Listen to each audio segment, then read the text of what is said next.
Income tax 2020. Filing status. Come in, relax with income tax 2020. Filing status. In prior presentations, we took a look at the income tax equation, discussing the fact that as we go forward, we'll use the income tax equation as kind of like a roadmap as we expand on the components of the income tax equation. We would like to go straight from top to bottom, but we will do some kind of bouncing around because of the way we want to present things, what things we want to be putting together. So in this case, we're going to be taking a look at the filing status. When you're thinking of filing status or any kind of component of the tax return, you're going to zoom in. We're going to zoom in and concentrate on that particular thing, what would qualify for which filing status. As you do so, you want to also zoom out and think about, okay, well, what's the impact of that on the taxes? What will be the impact on the tax? And to do that, you don't really want to consider the tax forms so much because that's going to be too much detail. You're going to be considering in your mind the income tax equation. So what impact on the income tax equation will filing status have? Meaning if I filed married, single, head of household, and so on and so forth, what will that do to the actual taxes? What will that do to the income tax equation? Well, it's going to have an impact on the standard deduction. The standard deduction is a deduction that everybody gets. If you think about going from a single individual to married filing joint, two individuals filing one tax return, it would make sense then that the standard deduction you would think would kind of double, right? Because you have one tax return for one person, two people filing the same tax return now, you would think that that would basically have to double. So that's what we would assume to be happening, there being an impact on the standard deduction. There should also be an impact on the tax rates because we saw that there's a progressive tax rate. So you would think in this situation, if you have a one individual and you have a set of progressive tax rates that changes as income goes up, if you have two individuals, well, now the income could be doubled just for the fact that two people might be working, and you would think that the tax rates would then, we'd need a whole another set of tables for income tax rates for married filing joint and single. So those are going to be the major two components. So we're going to go into what it takes for each filing statuses, which are the better filing statuses, which ones would you want to be in if you had a choice to, and then why, what's going to be the impact on the tax return, that impact then being on the standard deduction and the tax rates.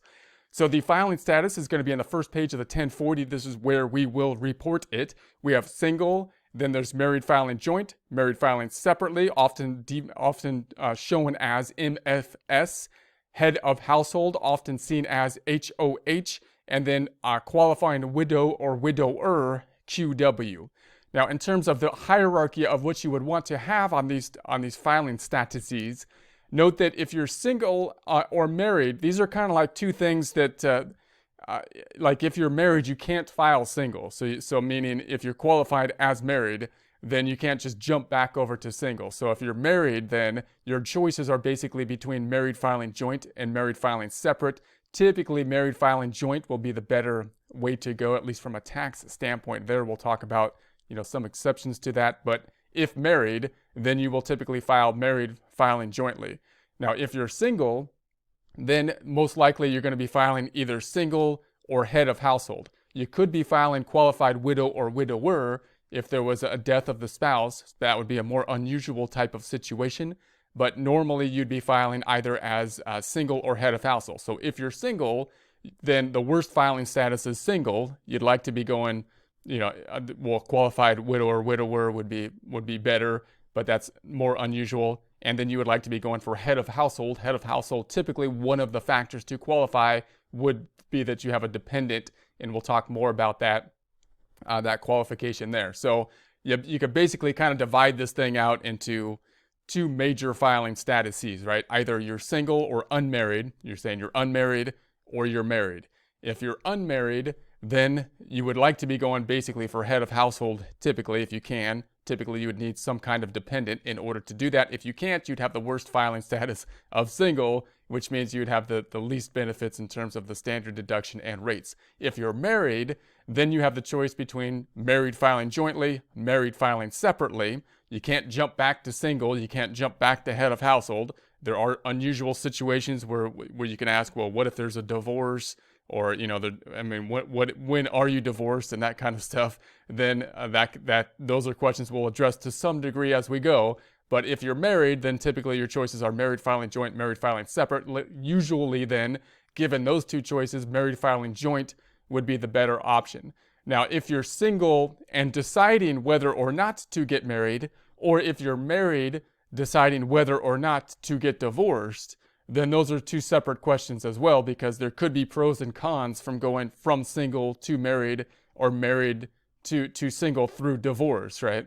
And those questions could depend on basically the income levels of the two individuals and whether or not you're receiving some kind of credits for them. So that's kind of a recap of what you want. You want to kind of have the hierarchy. I would divide them up into two categories.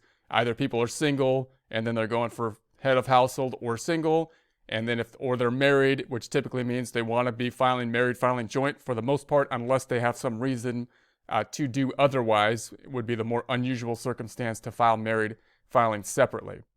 So we'll get in. So your general strategy here will be to know the general rules. So we want to know the general rules. We want to know the general hierarchy. We want to have an understanding of, if people are single, what would they be going for? What would be best for them, or what would they be reaching for? Probably head of household if they could get it, if not single. If they're married, what would be the best way to go? We want the general rules for the filing statuses. And then we're going to have those situations where there's unusual circumstances, such as, what if I have a situation where there's a divorce and there's a dependent, but the dependent has split custody and whatnot? Does that dependent qualify someone for head of household status, and so on and so forth?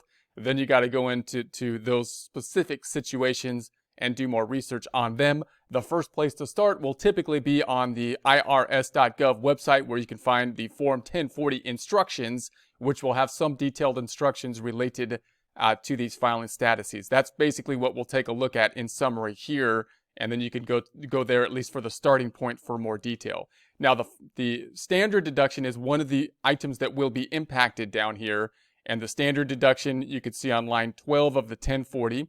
It says single or married filing separately, the standard deduction is $12,400. Married filing jointly or qualified widow or widower, $24,800. So you get double the standard deduction for married, which you would expect because now you have two people filing basically a tax return instead of one individual. Head of household, you get that added benefit of the $18,650 over the $12,400. And then we can also see these. Here's another layout of these items. So once again, standard deduction, single or married filing jointly, single or married filing separately, $12,400. Married filing jointly or qualified widow, widower, $24,800, and head of household is that $18,650. And then here are the progressive tax tables. And once again, this is another area that will be affected. And this is something for the single filers. You have a whole nother column of progressive tax rates. And then you can see, of course, the brackets will differ if we go from single to married individuals filing jointly.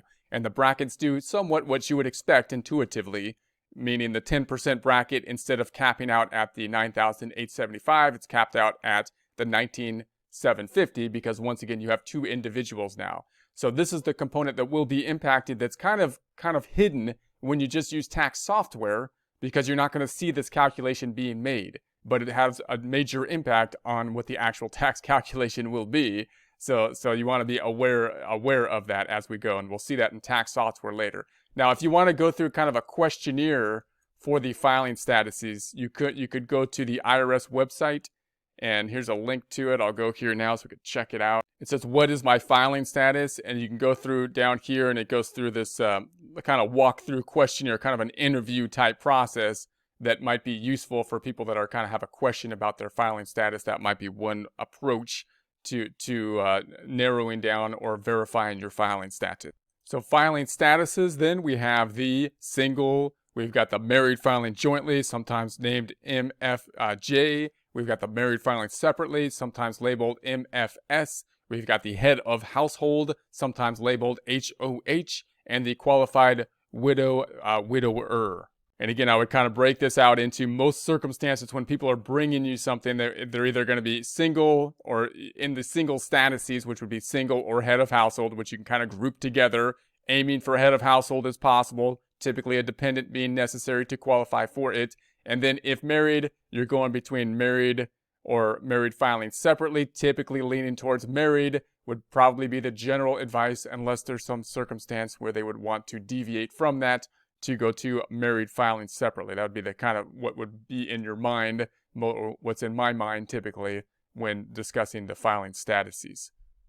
So now we'll go through these in a little bit more detail. A lot of this information is going to be found on the instructions for the Form 1040. We're pulling a lot of it from the 2019 instructions, but they should be the same for 2020. They're just not out at this point in time. So let's go into a little bit more detail on the single filing requirement. So once again, if someone is not married, then typically they're going to be choosing between head of household or single. Single's kind of like the default. So if they don't qualify for anything else, you got kind of the worst filing status will typically be the single filing status. So any of the following, if any of the following are true on December 31st, you were never married. So if you're not married, then you're not filing married then. You were legally separated according to your state law under a decree of divorce or separate maintenance.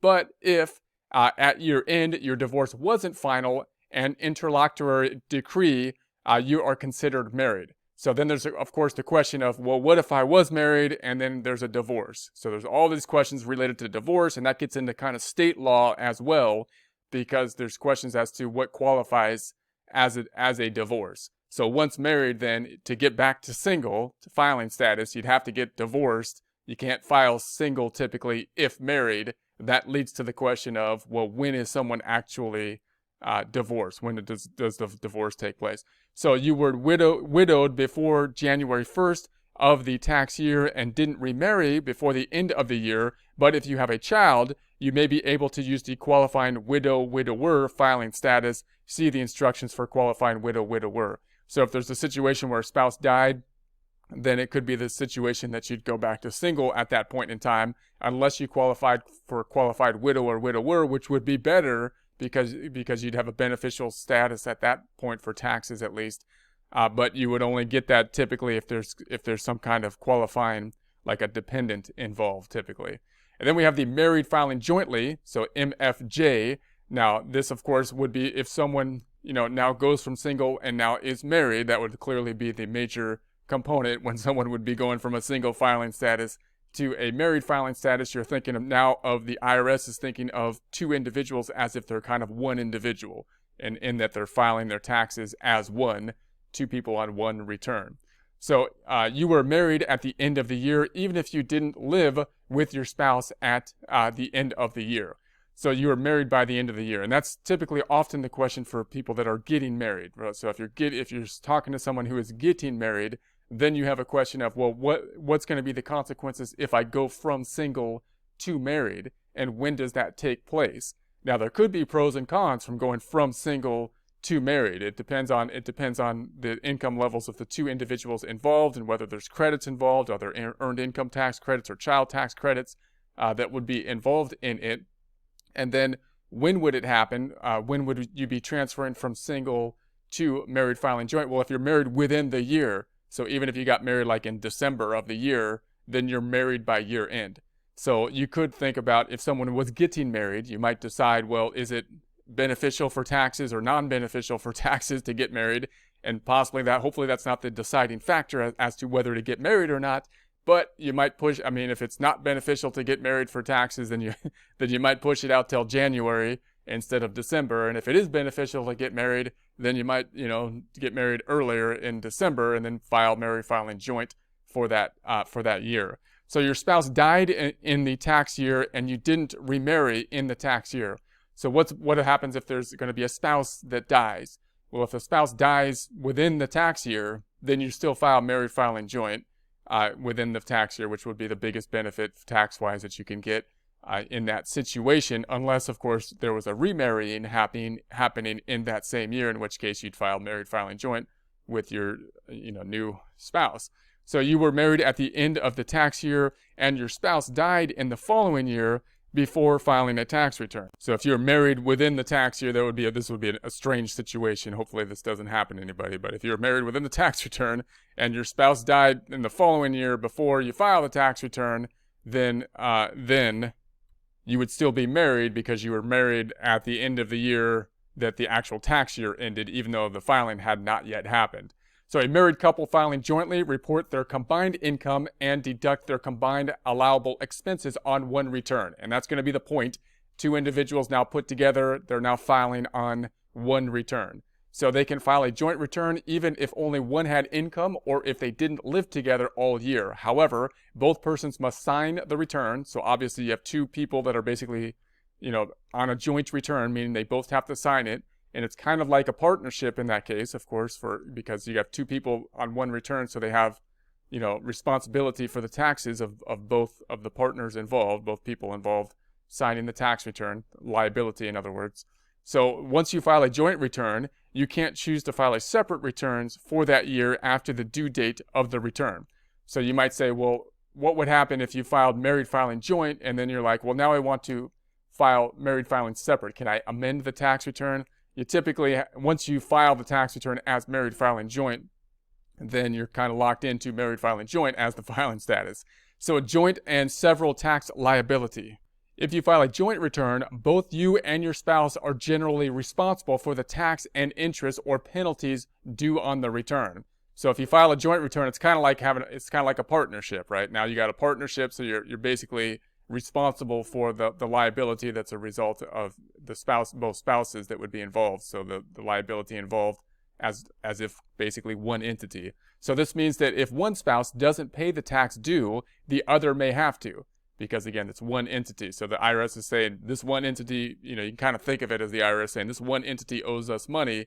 And obviously the two spouses might be saying, well, they didn't pay their half of the money or whatnot within the partnership. But the IRS is basically saying, hey, no, you entity of married couple owe us money. It doesn't, if one of them didn't pay us, you're thought of as one entity, so they would still want the money from the other, basically. So, or if one spouse doesn't report the correct tax, both spouses may be responsible for any additional taxes assigned by the IRS. So if the tax wasn't done correctly, then both would still be responsible for the taxes due, because again, IRS basically thinks of the married couple as one taxable entity. So you may want to file a separate return. So that means that for a married couple, you have the choice of filing separate or jointly. You can't go back to single because you're married, but you could file married filing separately. Usually you don't want to do that because it's typically restrictive and it's typically going to result in worse tax situations normally.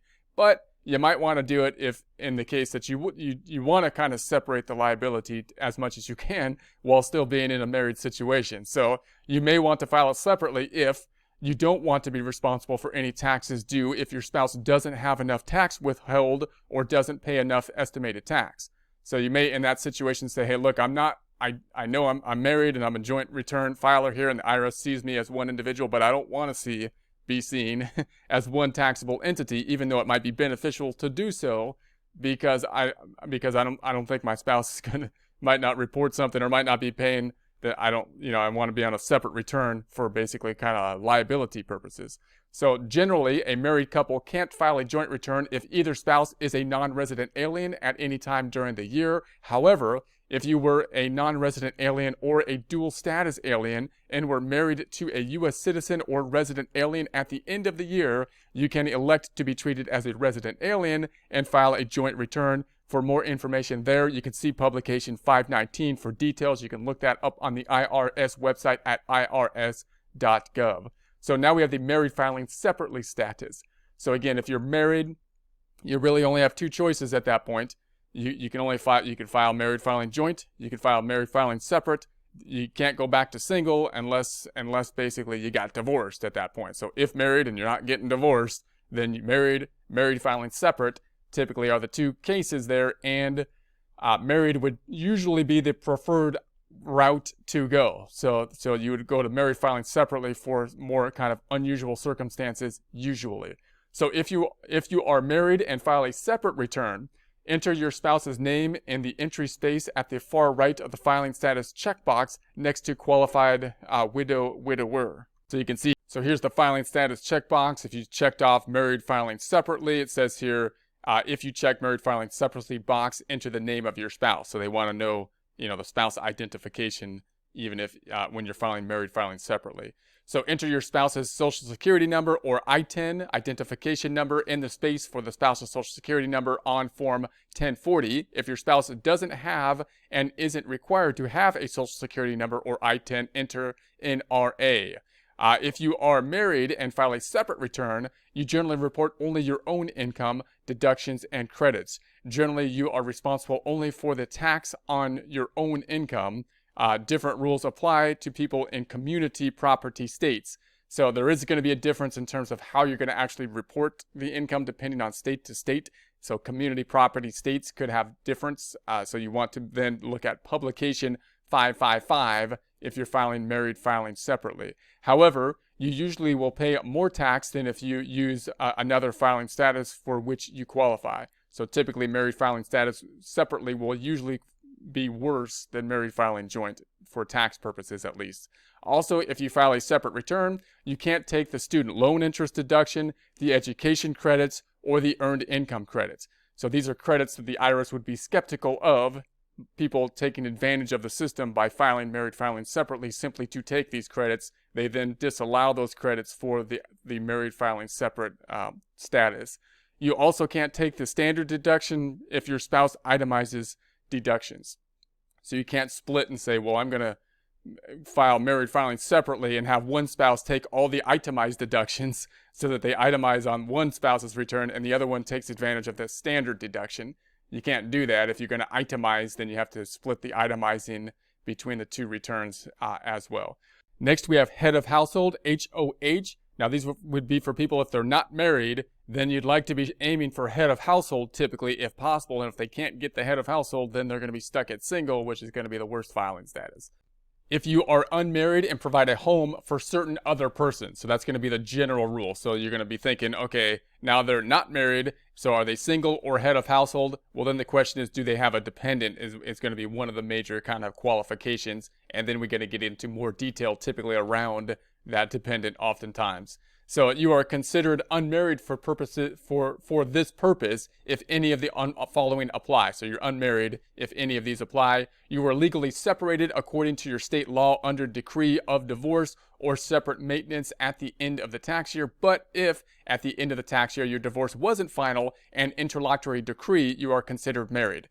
So now we're going, oftentimes when you're looking at head of household from a situation where possibly someone was married and now they are unmarried, there's a divorce that's going to be happening. Whenever we consider the divorce, we've got the question of when does the divorce actually take place?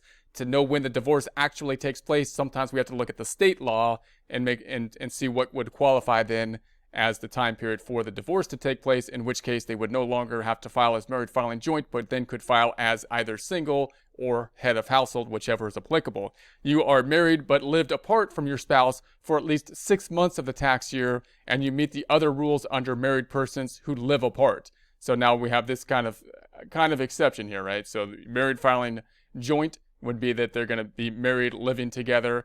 If they're not married, then typically you've got the divorce here, but we have here you are married but lived apart from your spouse for at least 6 months of the tax year, and you meet the other rules under married persons who live apart.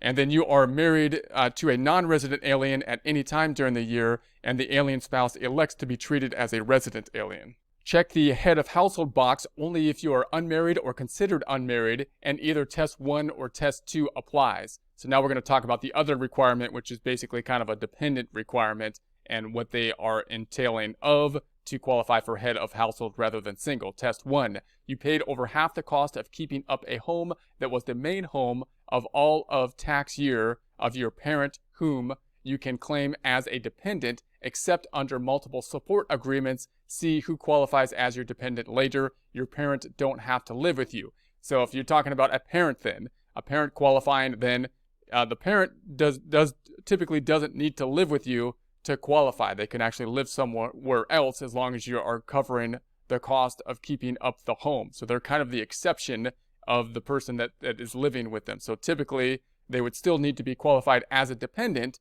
but there's an exception to that. So now you're talking parent usually would be a dependent. The dependent would usually need to be living with the taxpayer, but the parent is an exception to that rule. And then there is an exception if the parent isn't a dependent. In that situation, you would want to be taking more, going in deeper under the multiple support agreement. So you might have a multiple kind of support agreement, in which case you may still qualify for the head of household status, even if not a dependent in that case, and the parent, of course, not living with the taxpayer. Test 2, you paid over half the cost of keeping up a home in which you live and in which one of the following also lived for more than half of the year. If half or less, see exception to the time lived with you. So now we're talking about typically another dependent, someone who else would normally be a dependent, and this time the requirement would be to be living with the individual. If they're not the parent, the requirement typically would be to live with the individual for more than half the year. And then if they're not a dependent, there could be some exceptions for individuals who are not dependents but still lived with the individual possibly and still may qualify someone to qualify for head of household filing status. So any person whom you can claim as a dependent but don't include. So this is any person who is a dependent and then except.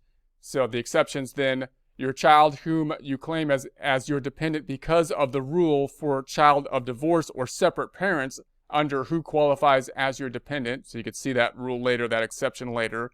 And then B, any person who is your dependent only because he or she lived with you for all the tax year, or any person you claim as a dependent under a multiple support agreement. See who qualifies as your dependent later. So those are kind of like the exceptions to the dependent rule.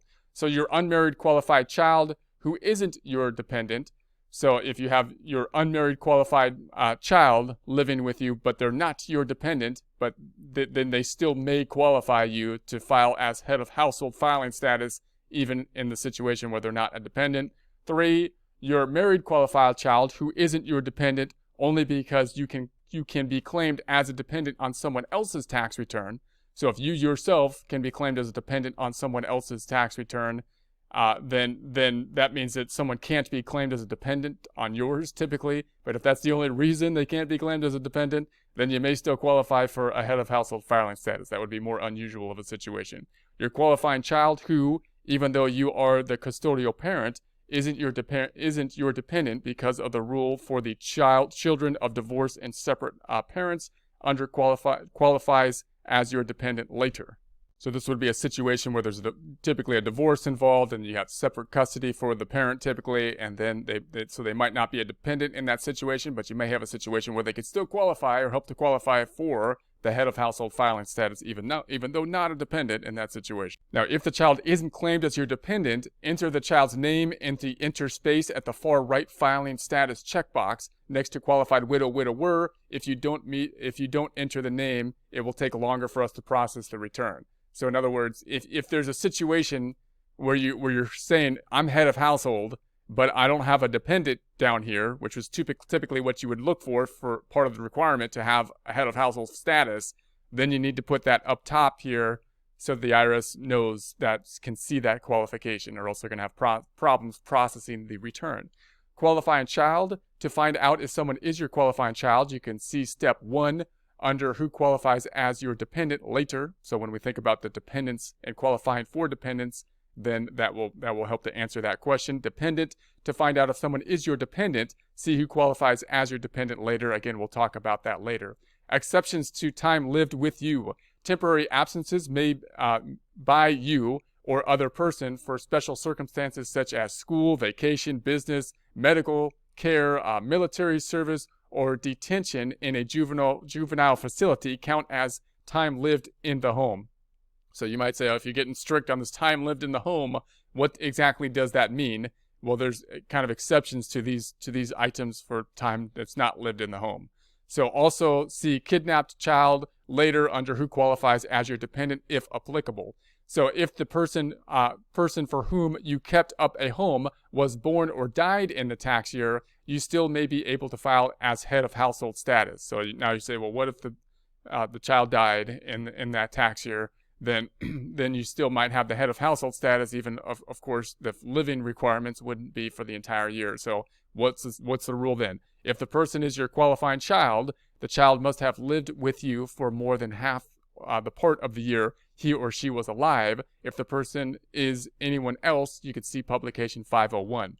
Keeping up a home. To find out what is included in the cost of keeping up a home, you could see publication 501. Married persons who live apart. Even if you weren't divorced or legally separated at the end of the tax year, you are considered unmarried if all of the following apply. So if you're thinking married filing if you're thinking married or head of household, then of course, again, the question is, well, when does the divorce take place, or when would someone need to be filing married versus head of household? So a married person who lived apart, even if you weren't divorced or legally separated at the end of the tax year, you are considered unmarried if all of the following apply.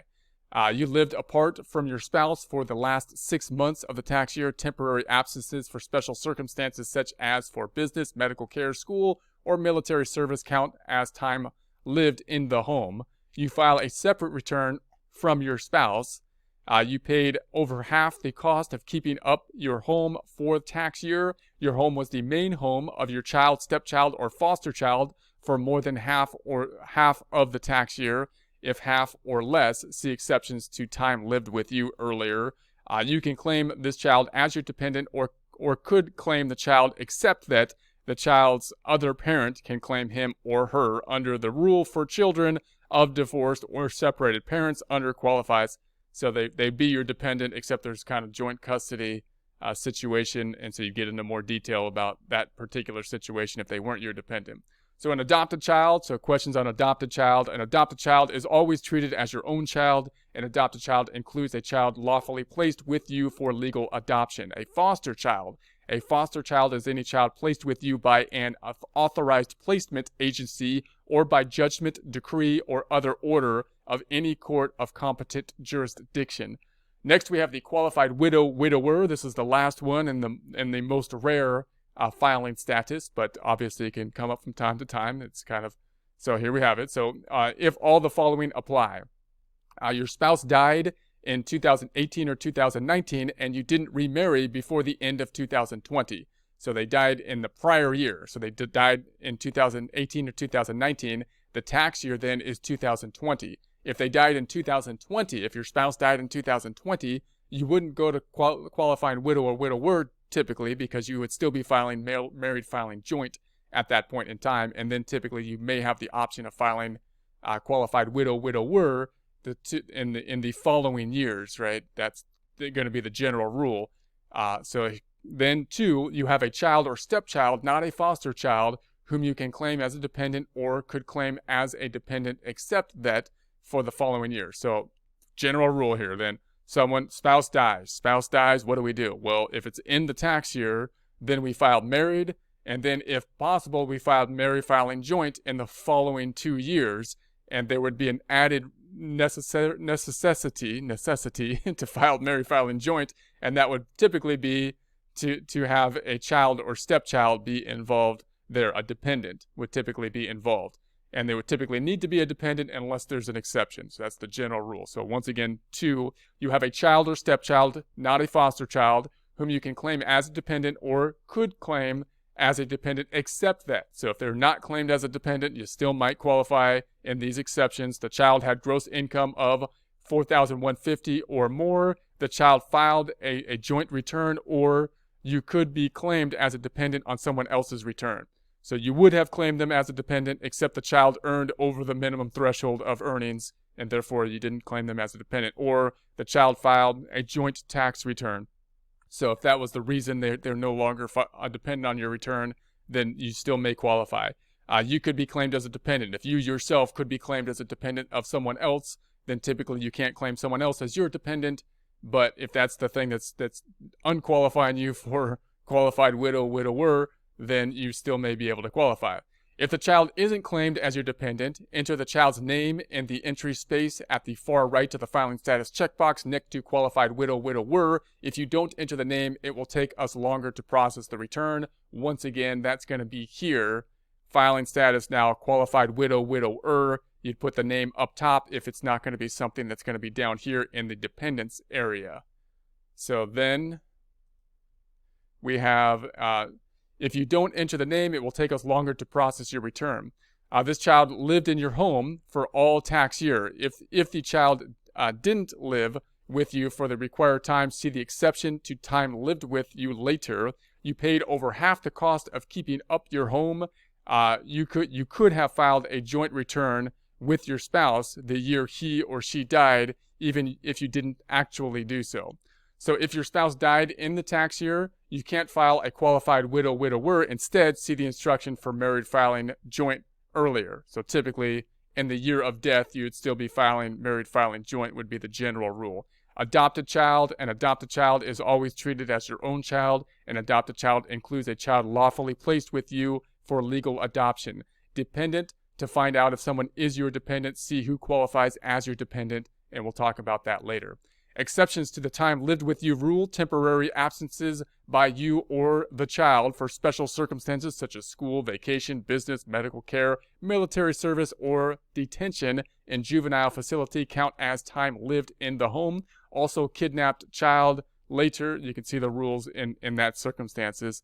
If hopefully that doesn't happen, but you can see the rules in that circumstance. So a child is considered to have lived with you for all of the tax year if the child was born or died in the tax year and your home was the child's home for the entire time he or she was alive. Keeping up a home, to find out what is included in the cost of keeping up the home, you can see publication 501. You can find that on the IRS website, irs.gov. Typing in PUB or publication 501.